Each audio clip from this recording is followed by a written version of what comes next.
So it's important to really understand the nerves that pass through the elbow. Understanding the location of the nerves could give you a better idea of when they might be impinged. Patients that complain about certain weaknesses, numbness and tingling of the hand or the forearm or radiating pain could potentially have nerve compressions. And so understanding the route of these nerves is important to better understand where they may be potentially compressed. So the median nerve lies deep to the antecubital fossa. It is medial to the biceps brachii.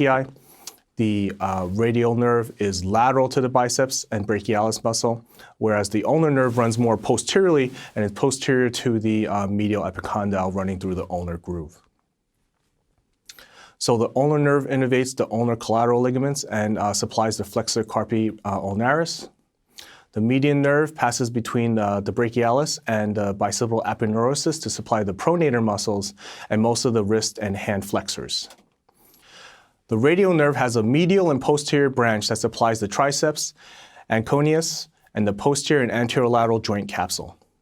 They also have a lateral branch that pierces the lateral intermuscular septum, and that supplies brachialis, brachioradialis, extensor carpi radialis longus, and also continues on as the posterior interosseous nerve. So somatic dysfunctions can occur at the elbow joint. These dysfunctions could be due to injury or repetitive motion. Most of the times it's associated with some sort of inflammation and muscle spasms. And sometimes it could be compensation for injuries outside of the elbow at the wrist or shoulder. So when we're trying to diagnose a somatic dysfunction, we're making it based on motion testing. And so if we have a restriction in flexion or extension, that could lead us to make a diagnosis of a flexion or extension dysfunction.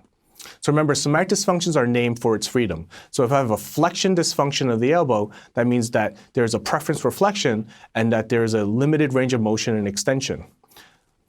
The opposite is true in an extension dysfunction. The elbow prefers extension, but then has difficulty reaching the full range of motion in flexion.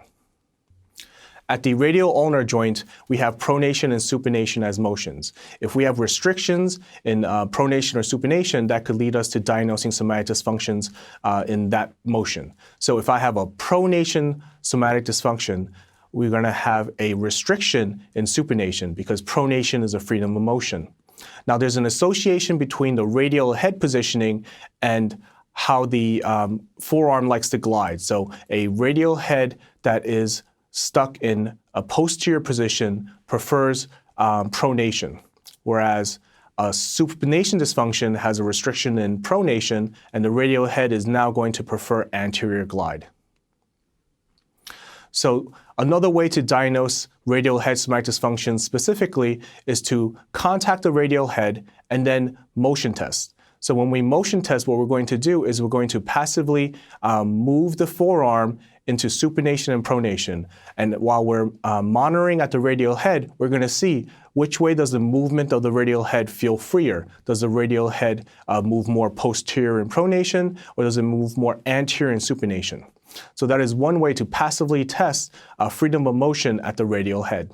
An alternative way is to do an active screening. So in an active screening, we're going to have our patients kind of put their elbows against their body and have their elbows flexed at 90 degrees. We're going to start at neutral, and then we're going to ask the patients to pronate both sides and supinate both sides. And so what you're looking for is there a freedom of motion to either pronation or supination as the patient does that.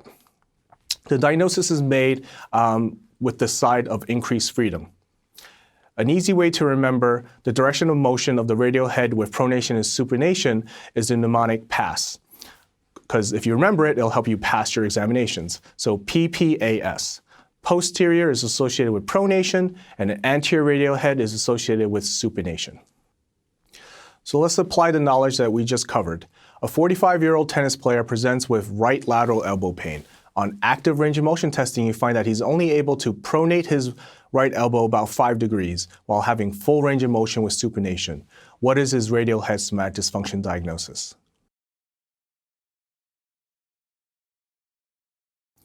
So here we have the tennis player who is unable to fully pronate his elbow. So if you're unable to fully pronate your elbow, you have a freedom of motion in supination. And remember back that we have the radial head is more anterior, that's associated with supination, while posterior is associated with pronation. So in this case, we have a right anterior radial head somatic dysfunction. This is a case where we have a 14-year-old male presents with right elbow pain after tripping and falling 2 days ago. He states that he fell forward on his right wrist with his elbow extended. X-rays of the elbow were negative for fracture, and on passive motion testing, there was a decrease in right elbow supination. So what is the radial head somatic dysfunction? So here, our patient fell with the outreached hand forward. And so what you notice here is that the forearm is pronated. We have a crossing of the ulna and radius. So when you fall forward and land on your wrist, a lot of times that jams the radius into the elbow and creates a dysfunction. If it's crossed over, then it's more posterior because our forearm is pronated. And so that would lead to an increased risk of a posterior radial head dysfunction. The motion characteristics on testing also confirmed that since there was decreased right elbow supination, the freedom of motion was pronation, thus giving us our diagnosis of a posterior radial head.